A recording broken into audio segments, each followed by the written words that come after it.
All right, let's get everybody in.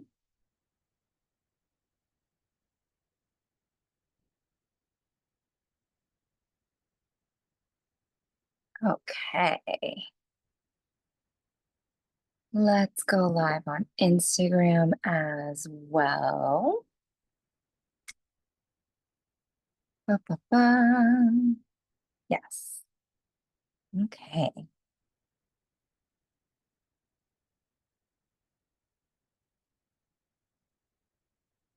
Q&A with Stephanie.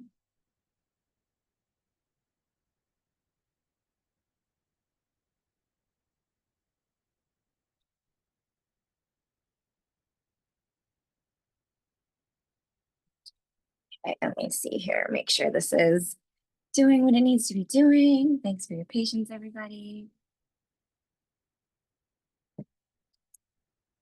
Okay. Can we just get a moment of appreciation for my baby hairs? I look like a 4-year-old that just woke up from a nap. Okay. All right. If you're in a later time zone, it is morning. Good morning. Thank you so much for joining me for this very impromptu Q&A. I've got a list of questions that were pre-submitted from folks on my email list. So if you're not on my email list, get on there. One, to reduce our reliance on Meta to keep us connected, and two, to ensure that you get cool opportunities to ask me stuff and little bonus kind of fun community building things that only my people on email get. We're gonna get started with questions. I'm literally just gonna dive right in. If you join my email list, if you're not already on my email list because you're watching this on Instagram, please join my email list. The link is always in my bio. And I'll be doing another one of these next week because I received the questions this week and they are so fun. So just make sure that's on your radar, okay? Let me see. I'm gonna put my questions, the question that I'm answering presently in the chat. Hopefully it's not too long. Because some of these questions are just so juicy. All right, first question comes from, I'm gonna just use first initials, comes from D. And here we go. Question.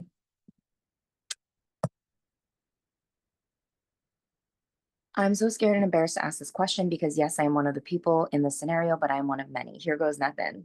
Thank you for asking your question and having courage.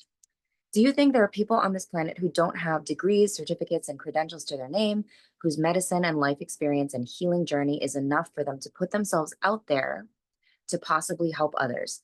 I have a ton to say about this, but to keep it as simple as I can, I know with every fiber of my being, down to the marrow in my bones, that there are visionaries, space holders, healers, and medicine people who are stuck in entry level and or minimum wage jobs living near or below the poverty line, who will never have the funds for the 10,000 or the 6,000 coaching certification, or the $5,555 priestess program or a bachelor's degree, who, as they are, with just a little support, could impact the world. Am I completely off my rocker for thinking this?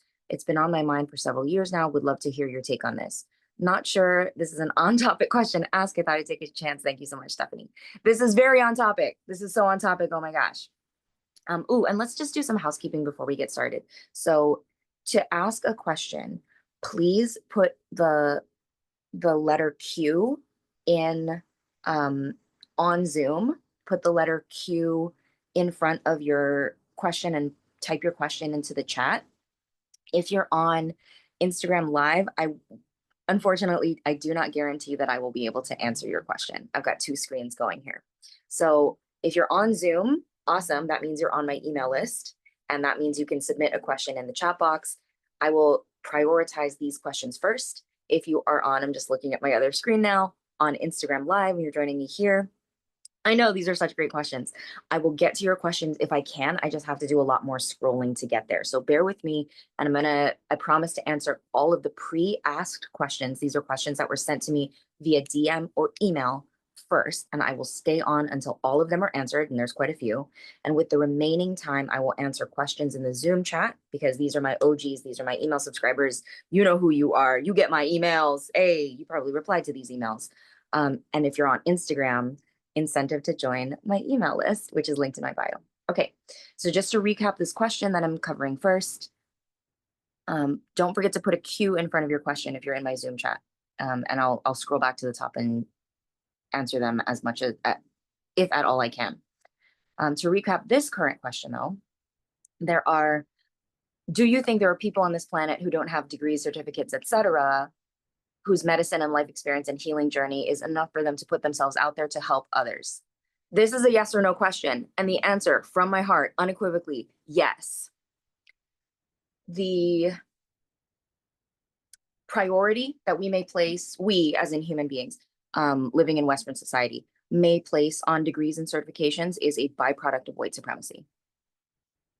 The notion that your ancestral knowledge or your life experience or that your social knowledge or that your community held strength is somehow less than the ivory tower of academia is a byproduct of white supremacy. That is to say, you need to prove your worth, to prove you're not one of those people, to prove that you're good, to prove that you're not bad, to prove that you get it right and therefore have value in a commerce-based, extractive, oppressive system. I call bullshit on all that. So this is a beautifully worded question. It comes from such a compassionate space. I'm sure you could hear the energy of the question as I read it aloud. The equivocation of dollars and certification to expertise is one that I actively debunk in my entire coaching praxis, in public and in my one-on-one clients that are private.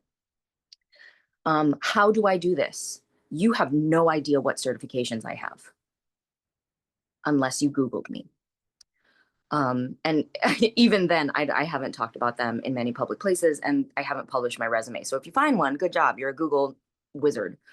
But I do not lead with my certifications, nor do I offer any certifications or trainings because I don't particularly believe in them. I believe that just to be clear, I believe that education is wonderful. I do not conflate a certification or a degree with expertise or experience or skill. And I do not discredit ancestral or social or other culturally based or experience-based forms of learning, whether or not the Western cultures would recognize them. Okay? Okay. If you have a follow-up question, D, first initial D, just let me know. Okay, I'm going to call that question covered.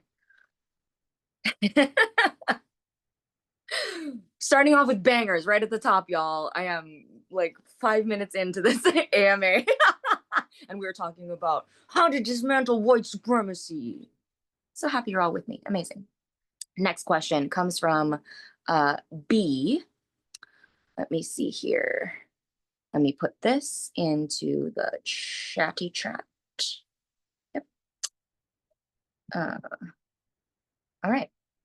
Next question from B. How do you deal with the lingering social trauma related to masking that argues the point as you're speaking to protect you from the criticism you know you're going to get? I find it stops me from sharing.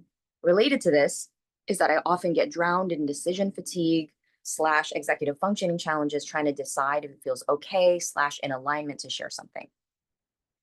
Again, the question, how do you deal with the lingering social trauma, etc.,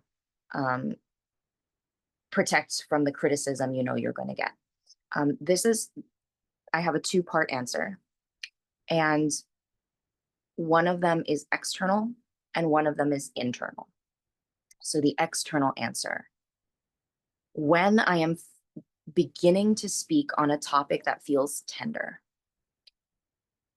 I start with people with whom my nervous system feels safe first. Because I cannot have a new thought while my amygdala is yanking me back to defend my life. That is not something that I have a choice about, because that's how your nervous system works.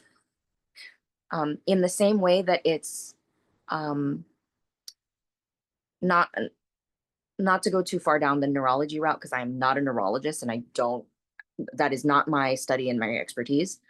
But you can just imagine, right? Like it's more difficult to experience certain emotions when you are fearful about, or anxious even, of something that's going to happen, right? Like, let's say you're running late and you're trying to find a parking spot, and oh, there's one, but like, oh shit, there's a motorcycle in it, or like, or just, oh, maybe that's a parking spot. Like, oh, I don't have a quarter. It's a metered spot. I wonder if I'm gonna get a ticket, but I really got to get this. And you're at the same time receiving a marriage proposal. You would have to pick which one to pay attention to, probably, because those are two very different emotional and cognitive states. So if I am fighting for my life, if my brain thinks I'm fighting for my life physically, it is impossible for me to also feel spacious and generous and creative in a at the same moment. If I am defending my trans siblings from uh, a snide comment or like a microaggression kind of comment, while I am also feeling afraid for something that might be done to me, I will have a much harder time. I'm still going to choose to do it, but I will have a much harder time. And I will understand that I'm having a much harder time because I myself am feeling afraid. Okay, so this is the two-part answer is: one, say it to people. Like, if for example, gender affirming care, if you're concerned about advocating for gender affirming care, do it with people that you trust first. And I say this before and beyond you doing it with yourself, because we've evolved as social creatures. You have a different kind of social referencing capacity, a different kind of emotional and nervous system regulating capacity when you are with people socially. Um, I have another lesson and story about what happened when my Instagram following jumped from 2,000 people to 6,000 people, and then when it jumped from 6,000 people to 15,000 people, and my nervous system freaked out because I thought I was going to die. And this isn't that I thought I was going to die is a misnomer, because there was very little thinking, like conscious level thinking involved. It was a lot of back brain shit. And I have stories about that if you have questions about that. But this is the question: how do you deal with the lingering social trauma related to masking? I begin to heal it, or at least address it, by acknowledging it first and talking about topics that activate me with people that I already find safe. Old friends with whom I could like dig my nose and they wouldn't say shit, like whatever that means to you. I'm metaphorically speaking, of course, right? The second part of that answer is to practice alone or with other people, but this is a you practice. So this isn't teaching. So the external practice is teaching your nervous system that it's okay to reference socially and that it's safe to do so and that you've done it before. So building that practice loop, right? I've done it before. I didn't die. This is something I have capacity for now. The second part of that is figuring out the wording, and that can only happen through practice and experimentation. I can't think of a single musician that has gotten better by thinking about it only. Okay? I can't think of a single runner that has built bass by thinking about it only. And mental rehearsal is very, very impactful, but if that's all you're doing, you're missing out on the physical aspect. Okay? So to say out loud, gender affirming healthcare saves lives. I personally think that is uncontroversial, but it activates some people. You can say, practice that statement in a bunch of different ways in the privacy of your own home or in the privacy of a private conversation with a trusted relationship. I got very long-winded. Thank you for rocking with me for that one. Okay. That was a question from B. And now we have a question from V, as in violin, first initial V. And let me put the question in the chat. Oh, it's a number of questions. Here we go. Pre-submitted question. How do you come up with these How do you come up with these brilliant ideas? I should read these before I post them. I mean, I read them before because I wanted to make sure none of them were inappropriate, but this one, how do you come up with these brilliant ideas? I'm a genius, obviously. May I steal this idea from you with props? Yeah. You mean the AMA idea? Not my idea. I've already stolen it. Take it. How is your heart? Oh, my heart is well. I'm just gonna read all of them and then answer all at once. How do you come up with these brilliant ideas? May I steal this idea from you with props? How is your heart? What's your favorite part of Hamlet that you've got memorized? Oh, this is a friend. Will you perform it for us if that's helpful? I love you. You're amazing. Love you too. I know who this is now. Um, I will text you to tell me how my heart is. Public facing, my heart is lovely. Hamlet, I am in, for those of you that don't know, I am in a genderqueer production of Hamlet for the Hawaii Shakespeare Festival. That's why I'm in Hawaii right now. And I am playing Hamlet. And as a non-binary person playing non-binary Hamlet, my heart is bursting. I'm so, so, so delighted to be in this role with this community and telling this really it's a horrible story, y'all. Like I mean, it's a beautiful story, but it's a tragedy. So it's not easy stuff, but it is beautiful. And I am so delighted to be able to do it. Okay, I'm gonna leave that question. Thank you so much. To answer the first part of that question a bit more specifically, how do you come up with these ideas? I come up with these ideas not because not out of my own head, but I read my comments on Instagram and whenever anybody replies to my emails, whenever I email my people.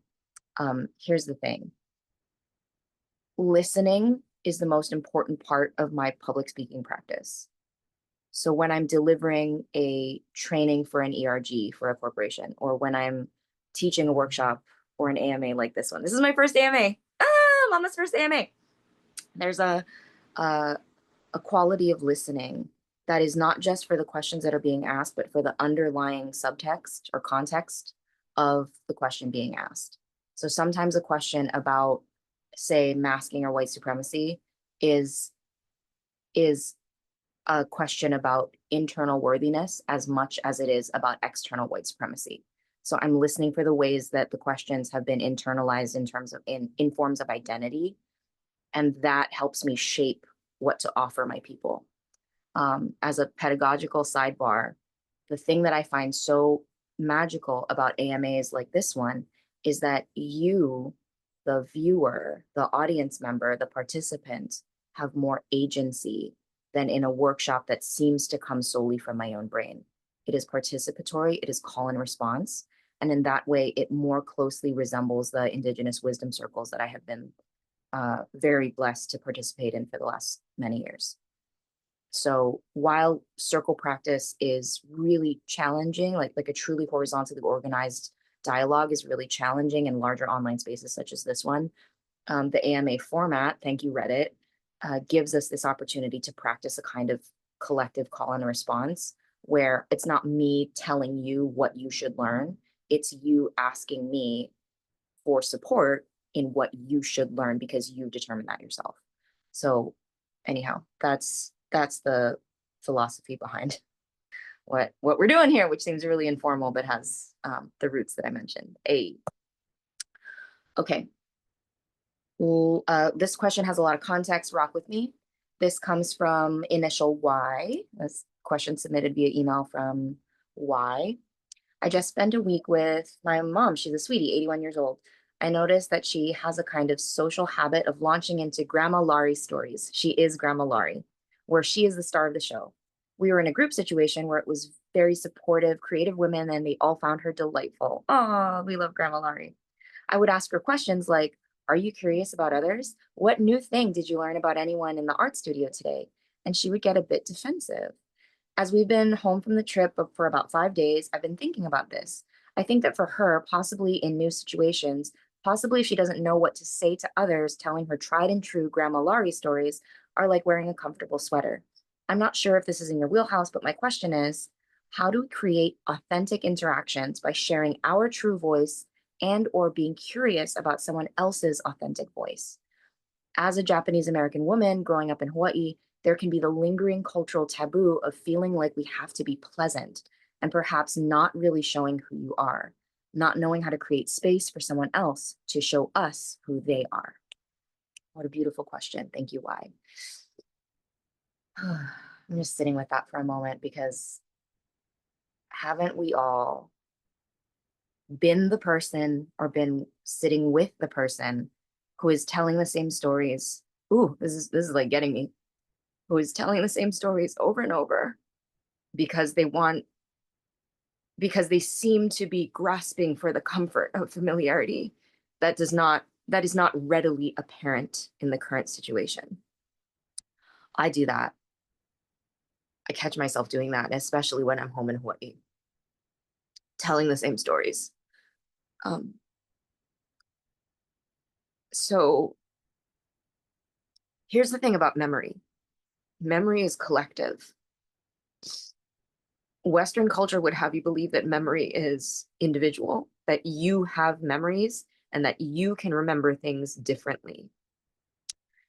The truth is, you remember things incompletely, and therefore, actual memory, actual history can only be collectively held. This is a truth that is echoed in um, every ancestrally rooted culture that I've visited.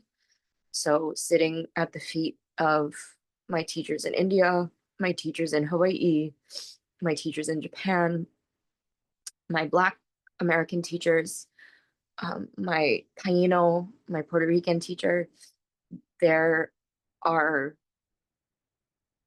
histories, memories that can only be held collectively. These are memories of a people, these are memories of a family, these are even memories about a single person, because you cannot hold all the memories of your own life by yourself. So when a person, especially an elder, seems to be telling the same stories over and over and over, they are trying to remember with you. They are trying to reconstruct history with you. And I hope that when I am old, I am given the grace to reconstruct memory as many times as necessary for me to rest and feel whole. And for that matter, I pray for the grace of my friends in the current age, current era, because I reconstruct memory and sometimes they very graciously sit through the same funny anecdotes again and again and again. And sometimes at the end of the story, they're just like, I love when you tell that one. And it just gets me in the heart. So that's a partial answer to your question. Um, now, does it get kind of irritating? Yes. All of these things can be true. Does it get kind of tedious? Also, yes. Does it maybe call into question a person's lucidity? For sure. Yeah. Um, it can also be embarrassing to be like stopped midstream and like I already know that, like, oh, I've heard that story before, or like here they go again. So a few suggestions to cue presence in the moment is to stay in the realm of memory as a introductory point. So like, oh, what was the view outside? I got this online from uh my one of my friends, Dr. Joey Liu. I highly recommend you follow Dr. Joey Liu, dr.joey, Joey dot Liu, Liu. She is a researcher and a poet and an educator on Instagram and in her own group program called Sovereign Storyteller. And she helps with reclamation of personal history vis-a-vis storytelling. And she has a beautiful framework for doing just that. Um, get into specificity when in dialogue with age mates or elders or even young ones. like what the specificity of a particular memory, and from that memory, you with your creativity and your art draw connections into the present moment if you so choose. It is a way to gently, lovingly, compassionately interrupt what can be a rote regurgitation of an old story that you've heard 80 times, to say, uh, oh, what time of day was it? Or what was the view outside the window? Or what were you wearing that day? Or that sounds like a really rich time of your life. Do you remember what your favorite snack was back then? And that'll at least fill out the memory of that part of that perspective on that world at that time, and also like begin to expand into present, because as soon as we start talking about the past, automatically we think about like, and what now, what's happening now. Yeah. Okay. Thanks for rocking with me, everybody, as I'm a Pisces moon and I cry a lot of things. Next question from Asker L, initial L. I've been wondering about how to identify if I'm overusing my voice versus not expressing enough slash what's needed, and what steps to take on each scenario to recover and or to flow. Context. My day job is customer service via voice calls with repetitive phrases, yet sometimes intense, unexpected situations. Hope that makes sense. I need to think about that one for a while. I'm going to take a sip of my warm beverage. How to identify if I'm overusing my voice? I'm assuming that this question is specific to your day job. And because your day job is customer service via voice calls with repetitive phrases and understandably in intense, unexpected situations, I think that's a different, like that stands apart from how you would normally speak. I hope that stands apart from how you would normally speak. And so different things are appropriate. I would urge you to have places where you tell yourself, maybe even out loud, I get to talk normal now, or I get to be myself now, or like, well, I need to clock my voice out of that scenario now. Just make a marker in time for yourself that is, this is, this stands apart from your day job and the protocols of your day job. This is not a refutation of your identity or a stifling or suppression. It might feel uncomfortable. It might feel like squeezy, but you can be authentic. This is the hill I will die on. You can be authentic in different scenarios and sound different. I think it's a myth that we should sound the same all the time. I'm an actor, y'all. I am utterly authentic and emotionally transparent on stage. And when I am playing Hamlet, I don't sound like how I sound when I'm talking to my 99-year-old grandfather, because that would be weird. I am not less authentic, because this is my other hot take and another hill that I will die on. I'll die on a lot of hills, y'all. When I'm playing Hamlet, I am not painting the walls with artifice. I am letting you see how I would authentically be if I was going through what Hamlet is going through. You're seeing what would really happen to Stephanie.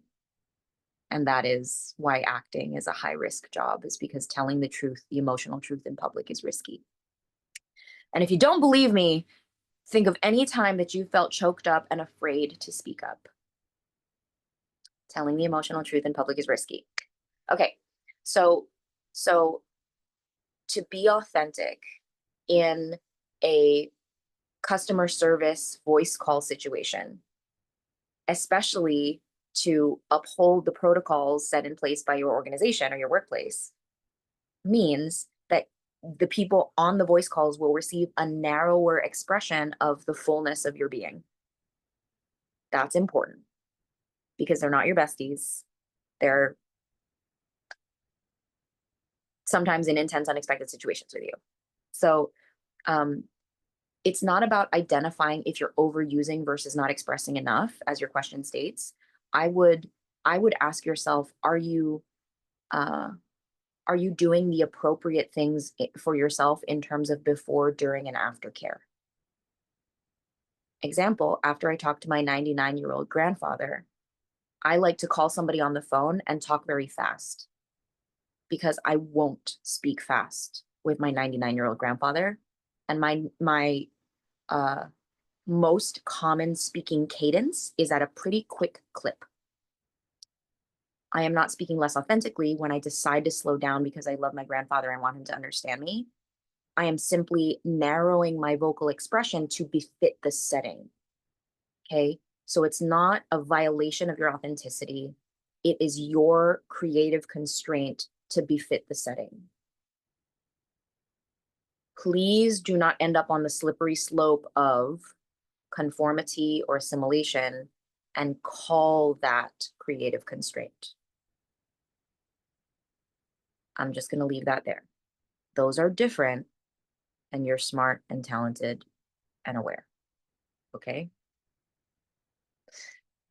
Going to move on to the next question. If anybody that has asked these questions that wants to add a follow-up question, please feel free. These are the last three pre-asked questions, and then I'll dive into the chat on Zoom, and then I'll dive into any questions that were asked here on the IG Live. So again, the pre-asked questions came to me via email. I guarantee I will answer these. Then I'll go into the Zoom chat because I'm broadcasting in both places to see if anybody put the letter Q before their question, because that's how I'm going to quickly scroll through and find it, the letter Q. Then only if we have time in this hour, I'll come back to the IG and scroll and see if there's questions that you want me to answer in the IG. Okay. So here's a question from M. What advice would you give someone who is just starting out with social media but afraid? I was just having a conversation with a new friend yesterday about this. What advice would you give someone who is just starting out with social media but afraid? I would say I would make them more afraid, but afraid of a different thing because I have an Aries sun. Okay. All right. The sun in my chart is in Aries where it is exalted. Okay. So I'm going to have the sharpest take, and I will say it with so much love and so much care. However, if it burns, step back. What advice would you give someone who is just starting out with social media but afraid? Be more afraid of accidentally parroting white supremacy, white domination culture than you are about getting canceled. Be more afraid about perpetuating systems of oppression by accident than you are about trolls and negative comments. Be more afraid of playing it too safe than you are about taking a risk.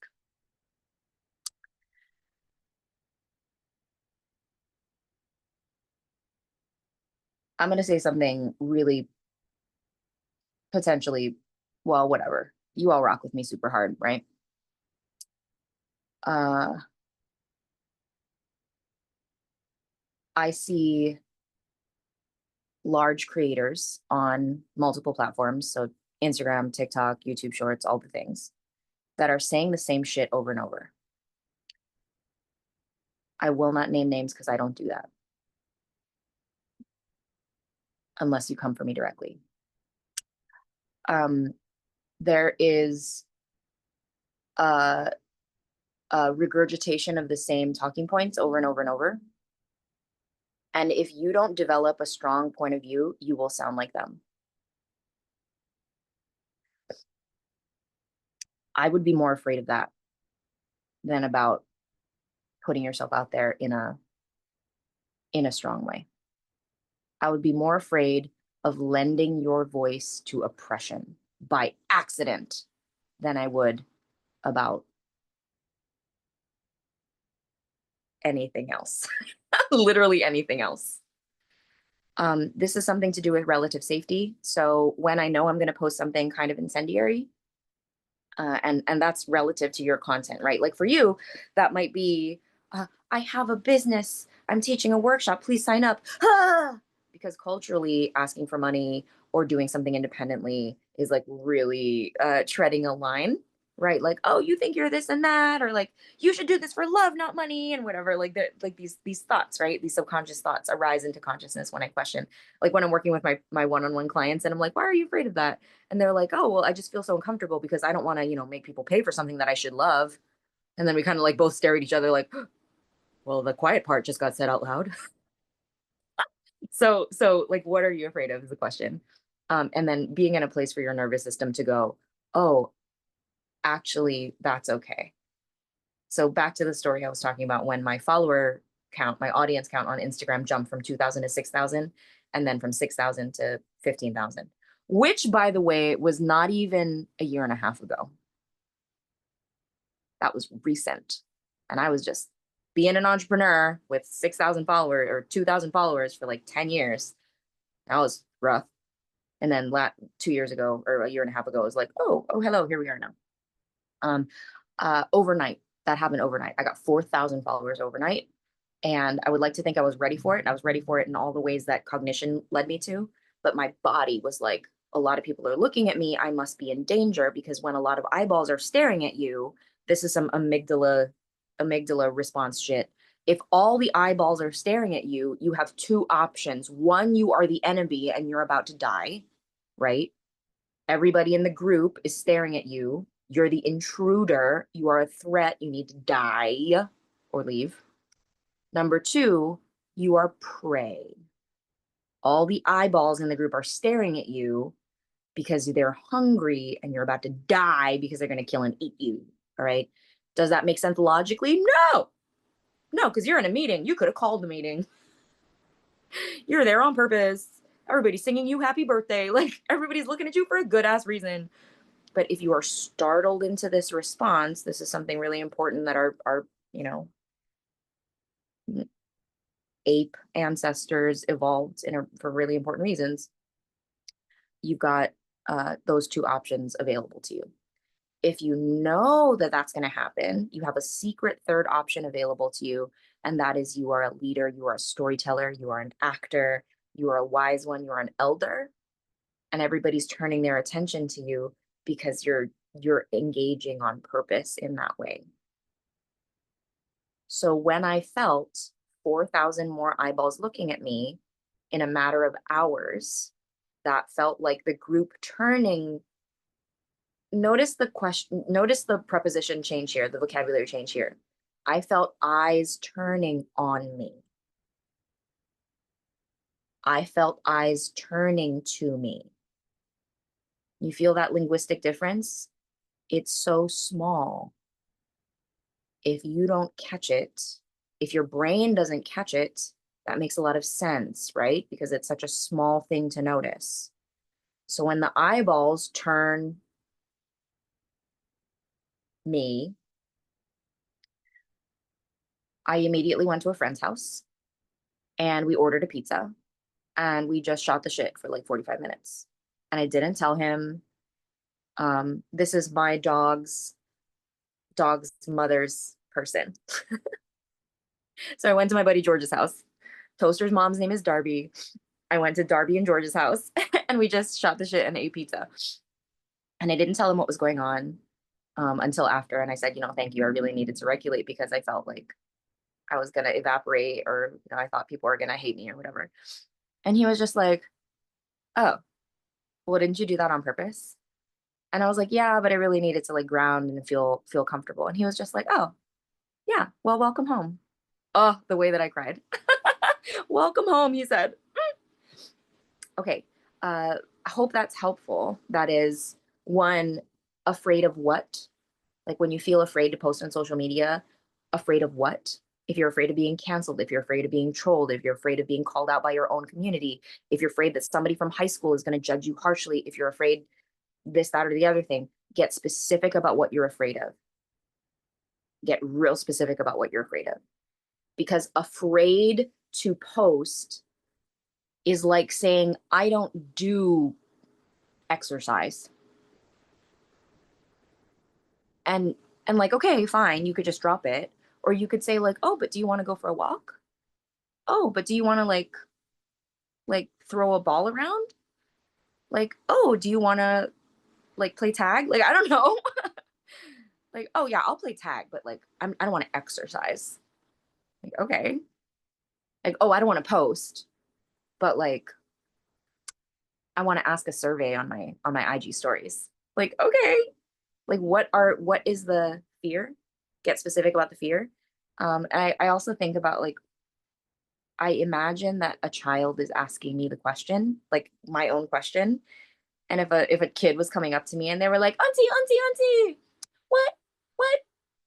Like, I don't want to talk to my class. I don't want to stand up in front of the class. I'll be like, okay. And immediately the questions arise like, are you being bullied? Is there somebody that's targeting you? Um, is the environment making you feel overwhelmed? Is there a sensory issue? Like, do the fluorescent lights get to you, honey? Like, have you not slept well? Is your tummy okay? Like, I would get really specific about like, where is the discomfort coming from? And then once that gets more specific, you can loop it back and there's strategies for things that are specific. There can be no strategies for things that are too general. All right. Next question. Ooh, I kind of almost answered this one. This one comes from D, another D. Under what circumstances will you critique someone else's posts publicly? I won't. I won't. I will critique them privately. I will bitch about certain creators.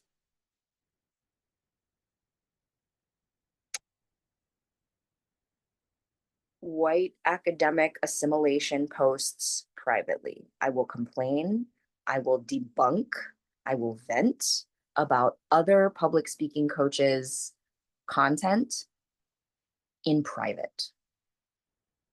Because what I don't do on my, and this is by choice, and I am not criticizing anybody who chooses to do this.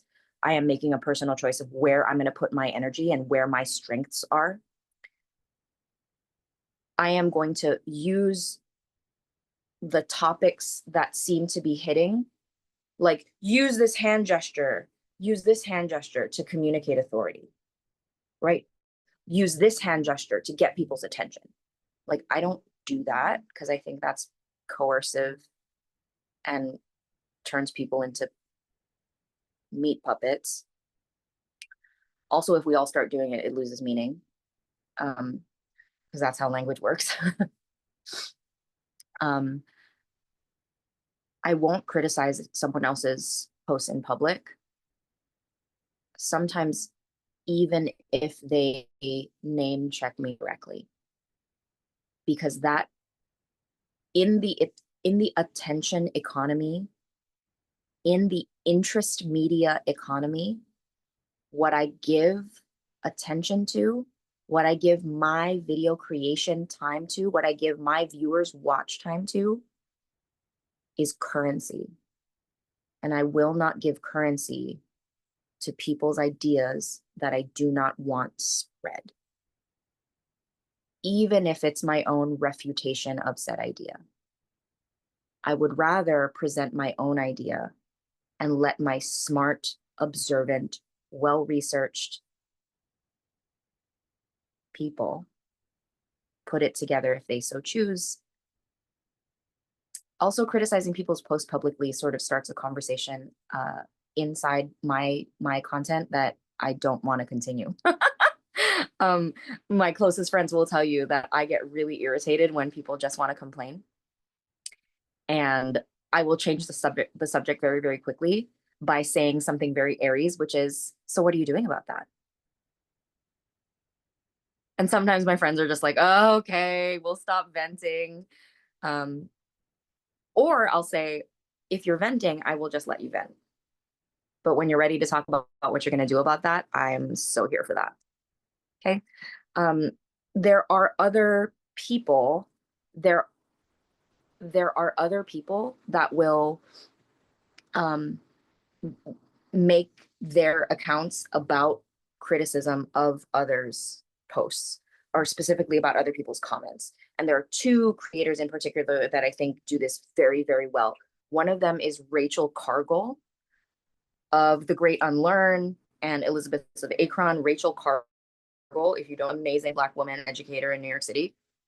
She will like screenshot a tweet or a text-based post and then annotate it with all of the ways that that post in particular is racist or ableist or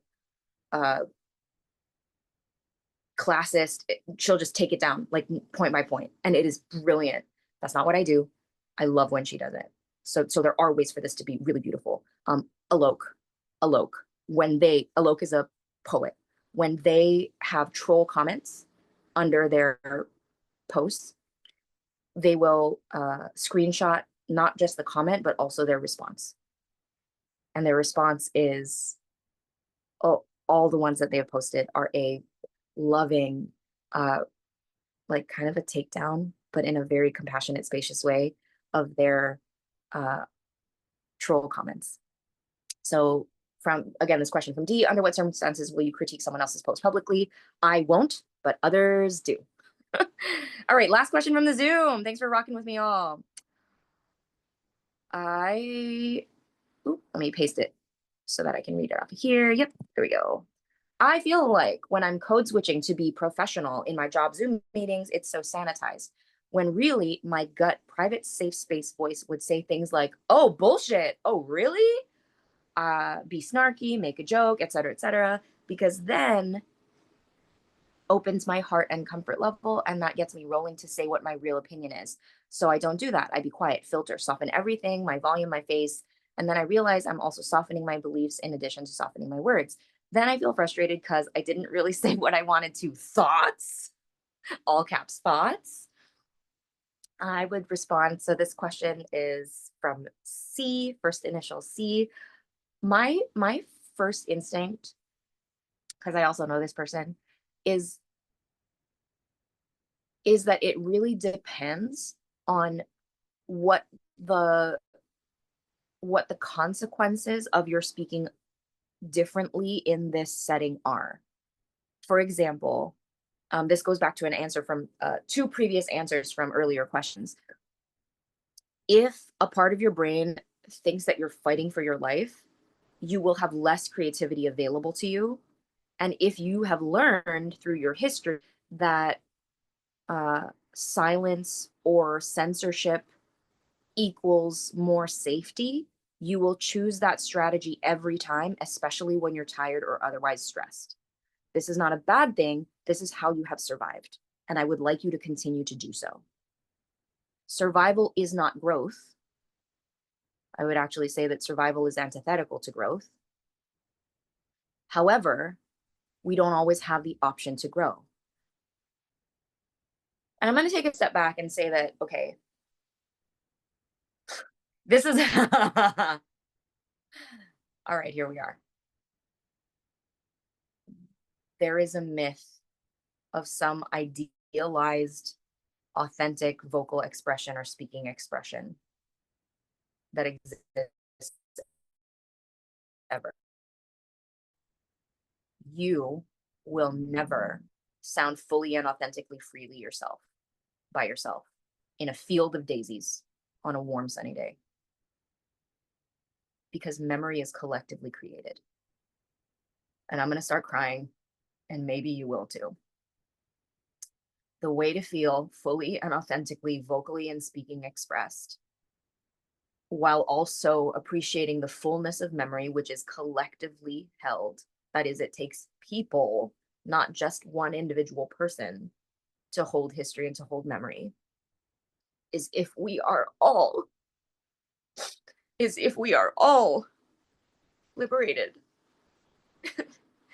in a field of daisies on a warm summer day. If you find that place, let me know and I'll meet you there. I have never seen that world. I dream of it. it makes me it enrages me. It throws me into deep grief because collectively in spaces like this, like you on Zoom and Instagram Live, we are collectively dreaming of a world that we have never seen because freedom of speech is a myth. We do not. We do not have freedom of speech in the United States or anywhere else. Not because of legislation, not because of policing, but because of internalized violence, because that's what it takes to stay safe under the systems of oppression that we are currently surviving. So it is a myth that you could appreciate full authenticity ever, even when you're sleeping, because you're maintaining postural patterns that you've learned based on your fear response. And that's on my several thousand hours of professional bodywork training. Okay. So I know I have weird expertise. Um, so anyway, I offer you this, that you will never stop dreaming. Even if you think you're being totally hopeless, you will never stop dreaming. Um, it's not something you necessarily have a choice over because your consciousness is just folded in the way to point in the direction of wouldn't it be nice if? Wouldn't it be nice if? Or like, oh, I would like it if this coffee was a little warmer. Great, you just dreamt. You just had a hope. So being quiet and filtering and judging it is stressing your system more. Saying, oh, I wish I spoke up. I should have spoken up. Why didn't I speak up? That was so stupid. They're like, oh, I'm so weak. Or any lighter version of that same statement. I have so much privilege. I should do something. Your survival instinct arose, it acted, and you judged it. And that's making it harder, not easier. So the first thing I would do is go, oh, look at me, I'm surviving. How human of me. How understandable. And then I would go, okay, once I feel snuggly and like in my body and like things are functioning as they should because my system is keeping me alive. Two thumbs up. Yay. Then I can make decisions to take bigger risks from a grounded and centered place. Okay. I didn't directly answer that question because I was on a soapbox. Thank you for rocking with me. And this person, see if you want to DM me and get back to me because I went down a philosophical and a nervous system path with that one. Thank you. All right, that is the end of the pre-asked questions. There were 8 of them, and now I go into the questions in the Zoom chat. If you're with me on this Instagram screen, hello, hello, hello, hello. I'm pointing directly at my Instagram screen. Zoom is over here. Instagram's over here. You, Instagram folks, catching this live or watching the replay, which I will post right after this. If you want to be able to ask a question in advance, you need to join my email list. The link is always in my bio. It is always free to join. I will always love to talk to you, and you can always hit reply. Okay. Now, let me scroll. We're going to do the questions from the chat. Q, how do you let go of the shame of sharing your story? If you believe your opinion to be one that is traditionally judged, or if you fear being judged. This is thematically akin to a question that that came earlier that was pre-submitted. Story must be collectively held. Why tell a story if you're the only one that's gonna hear it? And you occur in multiples, so I let me make a better statement, because your validation of yourself is beautiful and necessary. So yes, if you're the only one that's going to hear the story, awesome. You tell that story to you. However, you are probably not telling that story to you present day. You're reconciling past you with present and future you. Okay.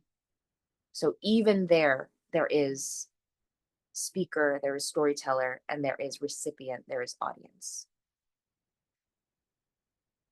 So let let that memory, let that story, let that history be collectively held. And my entreaty to you, and sort of the emerging thesis of our time together today, is that unless you are talking to your people,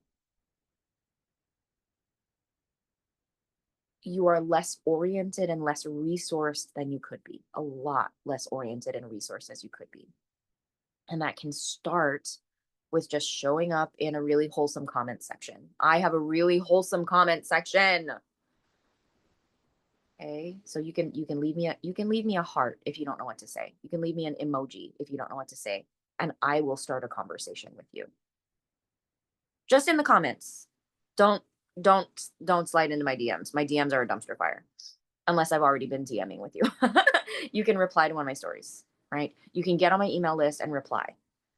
I do not promise to respond to every single one because I get a ton, but I promise to read every single one eventually, right? So just knowing that somebody is going to read, receive what you have written is a great step.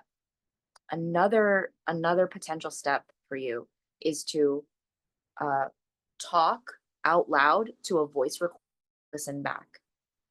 That is present you listening back to recent past, very recent past, immediately recent past you, reconciling the you before and the you after. And that is another way of the collective holding. Something that I recommend to every single one of my private clients is a 3-minute self narration practice every single day. Talk into your voice recorder, talk about fucking anything. Okay, that is the first question that I guess I ask is, what do I talk about, Stephanie? And I'm like, what are you wearing right now? What did you eat for breakfast? What's your favorite smell? Is a pen or a pencil better? Info dump everything that you know about your favorite fruit. Go. Tell a Grandma Laurie story, like just, and then listen back. Listen back. And lots of coaching happens after they listen back because you start to notice stuff and then you want to talk about stuff with your coach. Hi. All right. So how do you let go of shame of sharing your story? You allow other people to hold the story and your shame will evaporate. Yeah. I'm not saying it's going to get easier because what's left in the wake of shame? Lots of other stuff. Okay. Let's debunk another myth. Getting rid of shame makes everything resolved. No, it doesn't. Getting rid of shame means you get to feel what that shame was protecting you from: anger, grief, sorrow, heartbreak. The shame is the fucking filter for the other emotions that live under the shame. And speaking, because I know one of the question askers specifically, mentioned about the Japanese American experience. And shame is, I'm half Japanese. That's like was a culturally inherited, or at least a familially inherited practice of like shaming, often tacitly, like just like, and then averted eyes. Okay. Um, I just say it out loud. And then I get to feel the rage of having been dismissed. And that's not easier to hold than shame, but it's a step in the right direction. Okay, moving on. Anything else that starts with a Q over here, that kind of stuff? Oh, I think that's a repeated question. Okay, cool. Great. Oh, you're describing the journey of Vinland Saga, how Viking/Nordic culture turned into one of the most peaceful countries in the world right now. Oh, that's so sweet. I don't have knowledge of that, but thank you. Question, follow up. What does it mean to be less oriented and less resourced? What does it mean, your people? If you already explained this, ignore and I will check the replay. Mahalo. The story is collective. Share the story. Discover what the shame is hiding. Yes, that is exactly. You got it, Yvette. What does it mean to be less oriented and less resourced? That means that your story has less anchor points because it is not collectively held. Okay. Listen, y'all, history is only history because we have collectively agreed on that account of the past. If we do not agree on a particular account of the past, then it ceases to be history. I am in Hawaii right now, which is under ongoing longest military occupation by the United States military government. Um, since the late 1800s, the provisional government as an arm of the United States. If you don't know that history, please Google it. Google Hawaii overthrow. Google military occupation Hawaii and Google the word sugar because it has to do with money. It has to do with saving taxes for a massive corporation. That is why Hawaii is the 50th state. And if you're going to visit Hawaii and you don't know that history, but you do know the restaurant you want to try, you're a colonizer. Sorry about it. Okay. Just saying. So what is it? So, and I'm just saying, know the history, right? I'm just saying, know the history. Know the history. Make your decisions, but know the history first. And oh my gosh, does that change your decisions? Like low key, maybe. I don't know. Your people. Yeah. So people that you trust. And okay, this is another myth that I want to bust. There is no such thing as idealized your people. Like, oh, I need to find my people.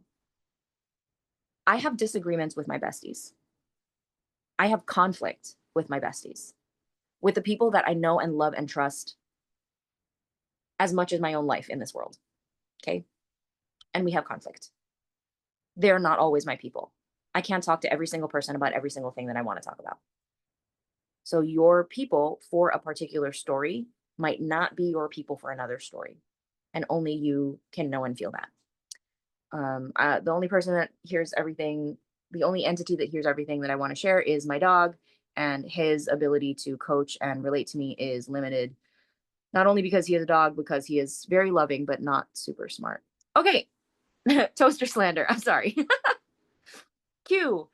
Question. How does care for your voice look like before, during, and after performance? Could you please share some of your practices? Thank you. Yes, I have a whole class on this. It is what the fuck did I call it? 6 hours of Stephanie's best stuff in 90 minutes.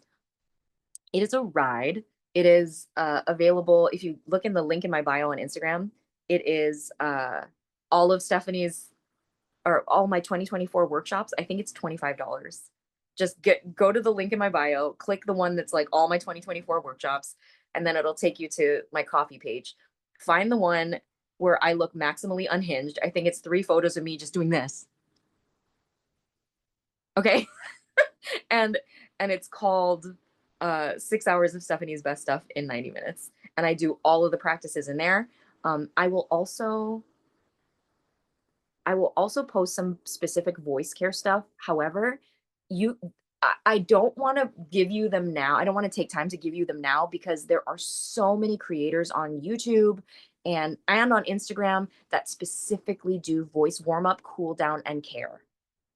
And I do those things for myself, but that's not my main thing is like teaching those things. So go see people whose main thing is that. And if you want tune-ups or tweaks or whatever, or if you want something very, very specific to your situation, I offer one-on-one mini sessions for half an hour for $55. $55 to talk to me for 30 minutes one-on-one. Why is it so cheap? I know. I try to be as price accessible as possible. Okay, question, follow-up. Love what you shared with me. Can you share more about what it means to your story has to be collectively held for that shame to be cleared? I think I elaborated on this pretty well. I'm not sure when this came in, if it was before or after I started explaining about collective story holding. I highly recommend again the work of Dr. Joey Liu, who does a sovereign storyteller collective. I also recommend my own program. It is called Voices of Fire, and it is a pre-recorded course that you can take. It's $600 for basically a 29-day intensive program that you can take at your own pace. So curriculum design is 29 days from start to finish. For anybody taking it on their own pace, you can take a year. You can do it in 2 days. You could binge it and do it in 2 days. Um, when you have a structure to use as a framework for your story, things tend to come out faster and easier because it's like, oh, I'm gonna like, here's how I'm gonna begin. Here's how I'm gonna end. This is the stuff in the middle. Then a couple of things happen. So Voices of Fire is my signature talk program. It is there is a live round starting August 11th. I'm not announcing that yet, but you all know now. If you're on my email list, you're about to get an email next week that says, hey, save the date, August 11th. I'm teaching a workshop that you can come to for free. If you want the entire program, it is $600 and you get to keep it forever. Watch it forever. And that includes all the updates. But this is what happens after you start telling your stories. One of the frameworks is the one that I give in Voices of Fire, my online program. After, you can structure a story at the drop of a hat. I'd say depending on how fast your process is, minutes. Okay? Like, hey, we need you to speak on stage in 20 minutes. No problem. Hey, we need you to teach a 3-hour workshop next weekend. No problem. Hey, knock, knock, knock. Are you available next month? Oprah wants you on her show. JK, I would take way longer than that to prepare for that. But the capacity is for you to be able to speak your message to millions at a moment's notice. The other thing that happens is you realize that you have lots and lots and lots of statements and stories and messages inside you, and you stop thinking like this is it. Like I have to get it right. And in parentheses of that the continuation of that thought, I have to get it right. I don't want to look bad. Parenthetical is because I only have this one chance. That is the scarcity mindset that late stage capitalism has indoctrinated you into. I'm so sorry to break it to you. But if you think you have only one chance, sorry, you have been conditioned by supremacy, domination culture, by capitalism. Because who the fuck gets only one chance? like that real question. Who gets only one chance? I mean, failing something egregious, like if you come in high as a kite for your first job interview, okay, maybe that's only one chance, but like, did you even really take that chance? I'd argue no. Skydiving, one chance. Follow-up question, why are you doing that? That's such a weird use of resources. So there are some things, I'm being facetious. There are some things that are just like, okay, I only have one chance. But that's not like natural circumstances. You know what I'm saying? Have you seen an avocado tree? Did you know every single one of those avocados has a seed that's trying to become another avocado tree? How many fucking chances is that? The fecundity of nature? Get out of here. Is every flower supposed to have their own success pathway? No. They're just fucking blooming. And some of them will go to seed and create new plants which have new flowers. Some of them are just flowers for the universe. Like, bloom. Chances, chances, chances, chances. So you have multiple chances to tell your story, say your piece. You have multiple messages and stories and narratives and lessons that are ripe for the picking within you. All you got to do is get one of them. And as soon as you have one of them, it becomes really obvious, like, oh, and there's more where this came from, isn't there? Yes, yes, there is. But before you have one of them, it's like, gosh, I would really like one of them. And that's all I really need. All I really need is one story. All I really need is one message. All I really need is one shot. Do not miss a chance to grow because opportunity. I did not expect to quote Eminem today.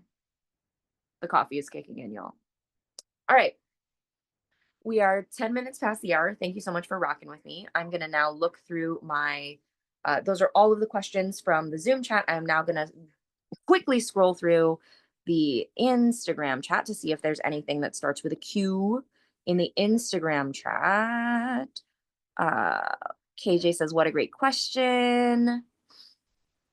Wow, there are a lot of people on here. Found in the Mountain says, so beautifully put. Thank you so much for the support, y'all. I so appreciate this.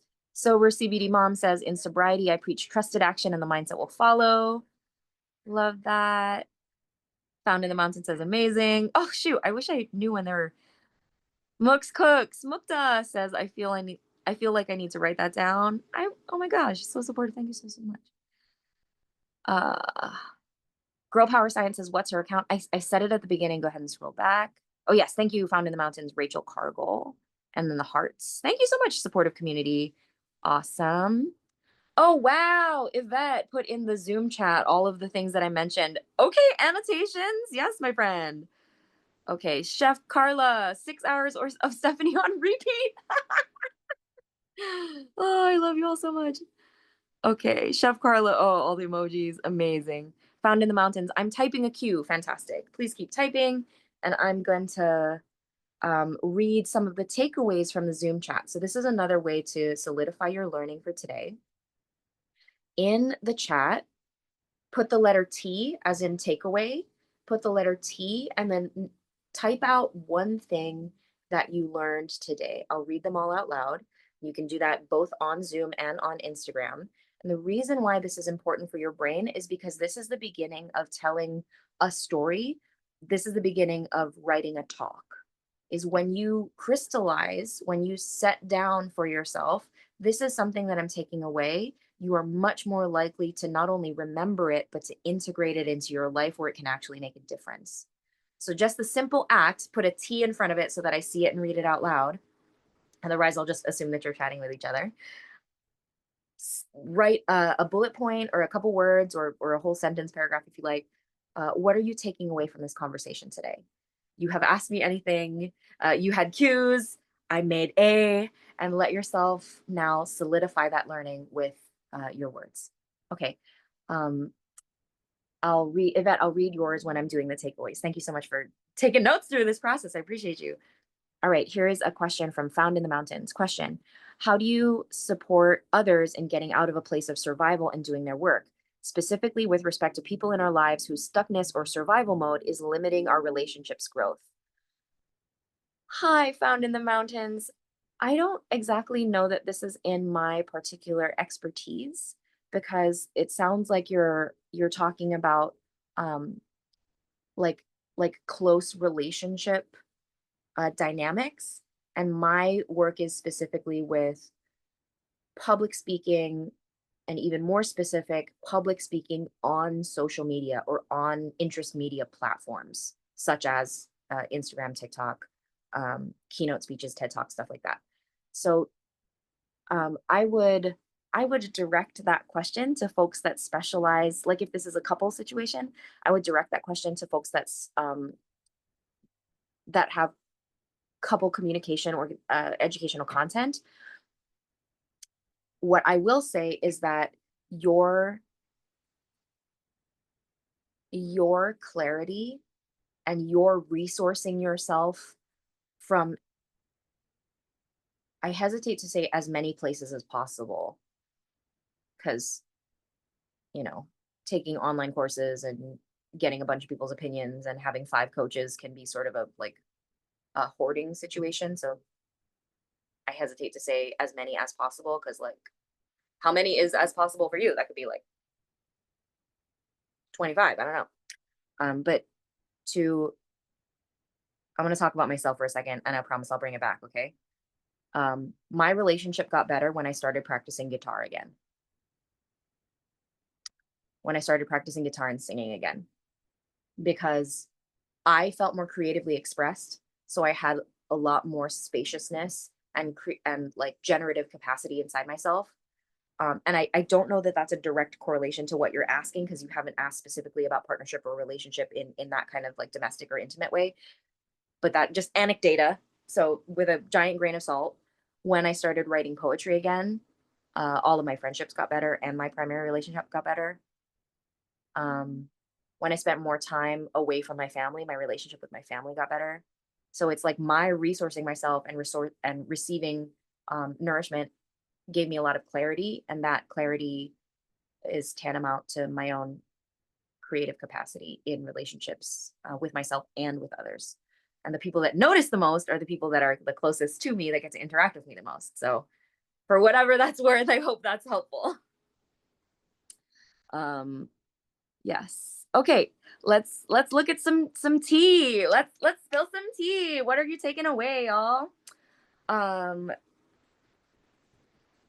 Not a question, but good to understand and remember. If you're visiting in Hawaii and you don't know about colonization, about overthrow, about the sugar industry, you are a colonizer. Snap, snap.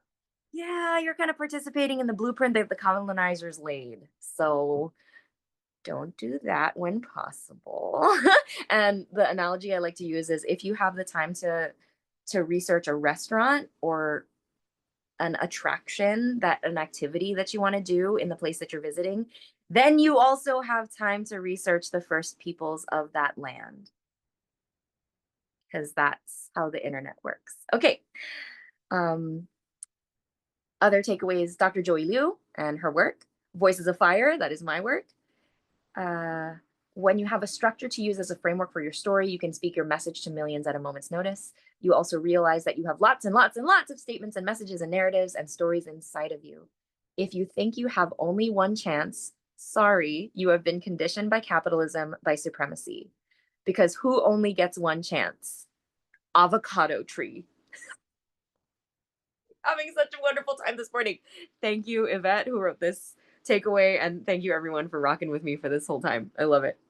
Another takeaway: there is more than one story in me, and the most powerful way for shame to let go and be released is to let my story be held collectively. Yes. Thank you, Joy. All right, more takeaways. Let's see. Chef Carla, we all have stories to tell. Heart emoji. Yes. Key West 10. Some go to seed, some flowers just bloom. Yes. Some flowers go to seed, some flowers just bloom. Yes. Sweetgrass dot star song. You can be your true self and still sound different in different spaces and situations. Yes.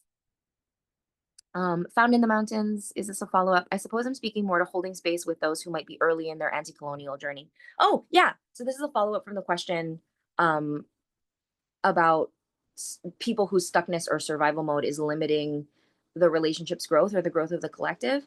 Yeah. So again, uh, call back to a previous response to a question that I shared. Starting from a place of groundedness is all right. So there's a I'm going to use a really terrible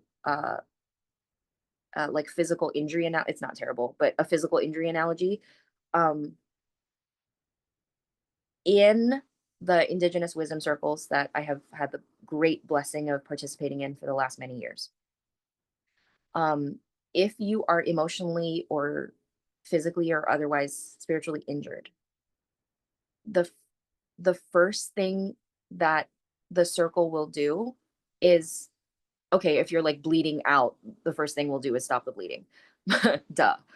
But if there is a chance that there could be a preliminary step, the first thing we will do is make sure you feel safe.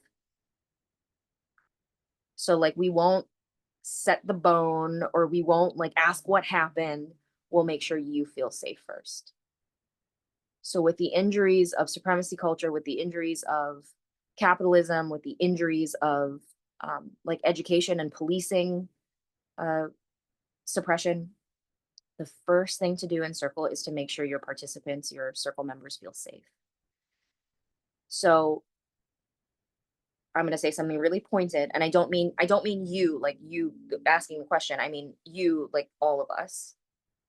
If you if you prioritize your objectives before everybody feels at least seen and heard, you are adding to the injury. Because colonialism says get on with it, pace of progress, grow or die. And the wisdom of the land says we cannot grow. Growth cannot happen if the land is in distress. So care for the land, care for the body, because body is land. Everything comes from earth. We are made of earth. And see what happens. Okay. Oh, I have some cosigns. Sweetgrass Dots our song. OMG, yes, when I started writing poetry again, things got so much better. Yum. Mukta, Mux Cooks, you're a gem and I love being in your space. Oh, thank you, Mukta. Uh yeah, let me see here. Takeaway. Our personal education, skill, and experience makes me worthy of sharing and teaching, even without a foundation of specific certifications or degrees. You make learning fun too. Oh, thank you so much, KJ. A lucky cry stay away says that sounds awful. I'm not sure what that's responding to, but okay. Yeah, I bet it did. KJ, us, found in the mountains. A lucky cry stay away, but your message was very helpful. Thank you. Okay. Awesome. Gosh, I wish there were timestamps on these because I don't know what that was in reference to, but thank you so much for rocking with me. I'm glad you're here.